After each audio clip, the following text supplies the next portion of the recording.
I am posting how to stop water from draining out of the seal of your bottom freezer for the GE side by side, or I guess Armour style refrigerator freezer, GFE 26gskbss.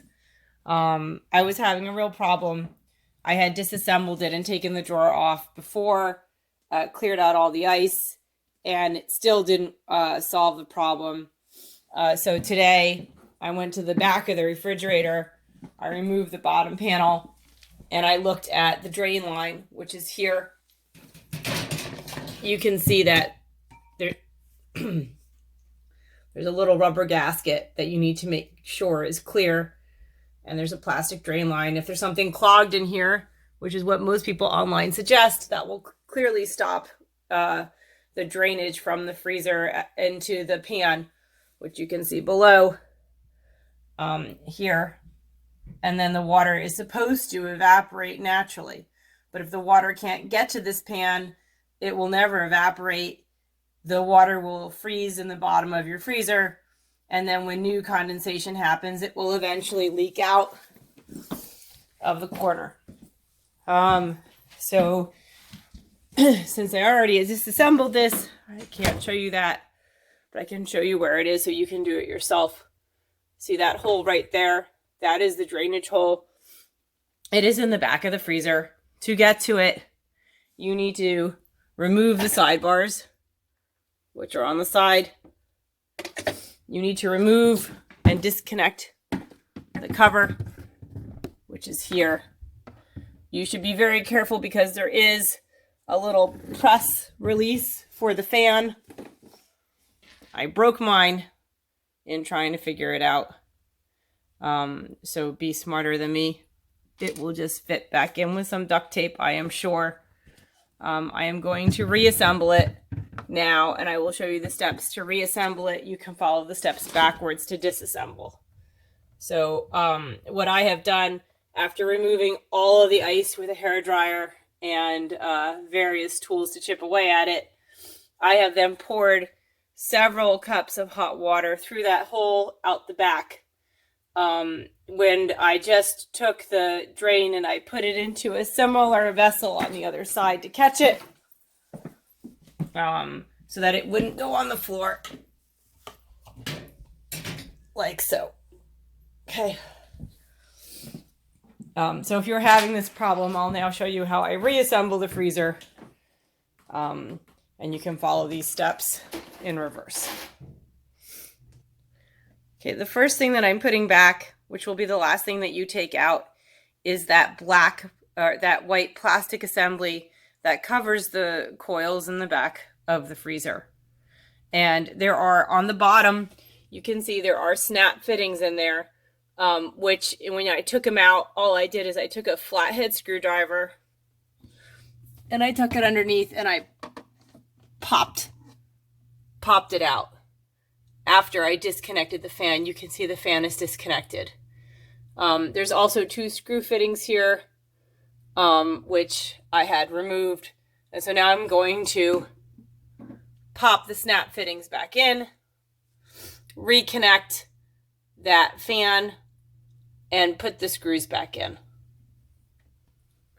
Thankfully, just pushing in from fitting in it from the top first and pushing in from the bottom, the snap fittings went into place really easily. So now I'm just going to do the screws and I'm going to reconnect the fan. Okay, so the two screws are inserted. The fan electrical connector is reconnected. And now I need to put the fan cover on. And as I mentioned, I broke it. There is a snap fitting that goes down there. But there are two clips on either side. And I think it's just going to be held in place just fine. So I'm going to put it back in.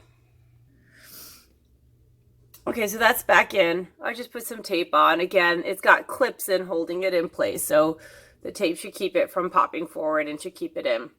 Next is you need to put in the side brackets that hold your top shelf. I've left them in the right orientation so that I know which way they go.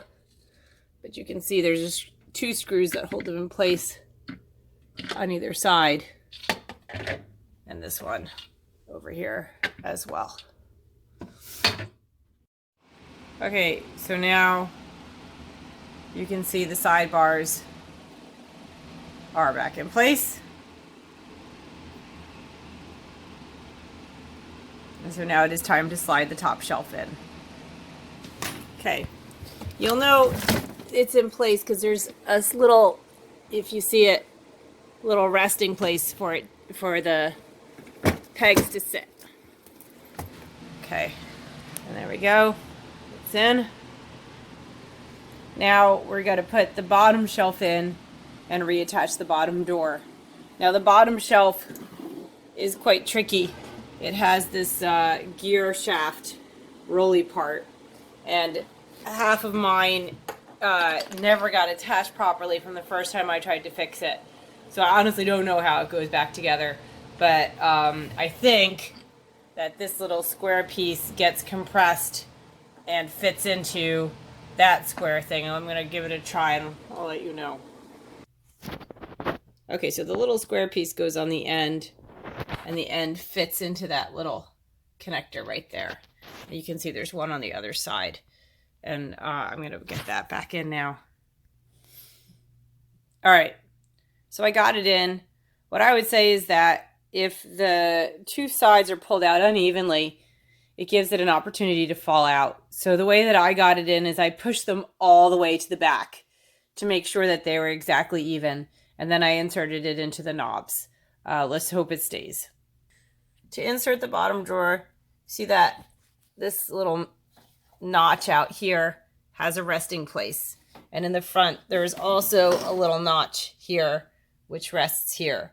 So to insert your bottom drawer, you're going to lift it up, align those notches, and make sure that they are seated nice and solidly. Okay, you can see that bottom notch is resting nicely where it needs to be, and that rear notch is also nesting on both sides. They are seated. So I'm going to push it in. Okay, it pushed in and came back out without falling apart. So I'm going to put the door back on now. You can see that there are these little holes here that the doors rest in, and then there's 3 screws that you have to reattach. So there's going to be a screw here, a screw here, a screw up there. And I'll go get the door and put it on and then show you where the screws go. All right, that was actually really hard to do with one person because as I was trying to get it to sit in the grooves, the door was moving in and out. So if you have a helper, that can help you hold it in place and position both of the notches. I think it would be infinitely easier. So now I'm just going to screw the 3 screws back in to hold the door. You see 2 of them are down there and 1 of them is up here. All right, now you can see that the 3 screws are back in, holding the door in place, and that the door shuts and opens. Okay, so with that, we can now go to the back of the fridge. We can put back on this rear panel. This rear panel is just, move that out of the way. It's always a good idea, if you're going to take this off, you can dust and clean up a little bit back here. And this tube just fits right in place. If you feel up here, you can feel there's a little nozzle coming down and you just push it on real good. I'm actually going to leave this rear panel off just to make sure that there is water draining into the pan and I have fixed the problem before it damages my floor anymore. But this panel will just go here and there are screws holding it on. Put this back in. Make sure it's snug. Okay. Now, since we're doing this completely in reverse, the tools I used for this job were 2 different sizes of hex wrenches. Honestly, I do not know what this one is. It's like from an IKEA set or something. So just make sure that you have 2 different sizes of hex wrench that fit all the fasteners before you start. I don't know what this one is either. It's a Husky blue. So I just tried a whole bunch of them until I found ones that fit. And a flathead screwdriver to pop that panel off. And some cups and vessels in order to flush water through. And a hair dryer to melt any ice that's stuck in the back. I hope this is helpful. I couldn't find anything online to help me with this problems, which is why I'm posting. So I hope it saves some other people some difficulty. Oh, yeah. Hang on a second. Very important. Of course, the refrigerator has been unplugged this whole time. But more so, it was put in demo mode. To take it out of demo mode, you need to touch the freezer, fridge, and crushed ice buttons all at the same time.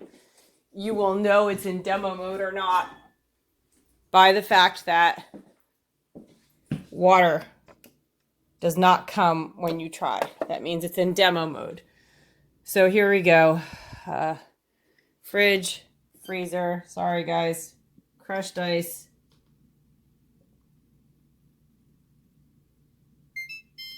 And then you will see that, hear that sound.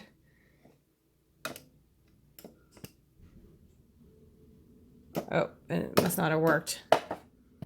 So we're going to do it again.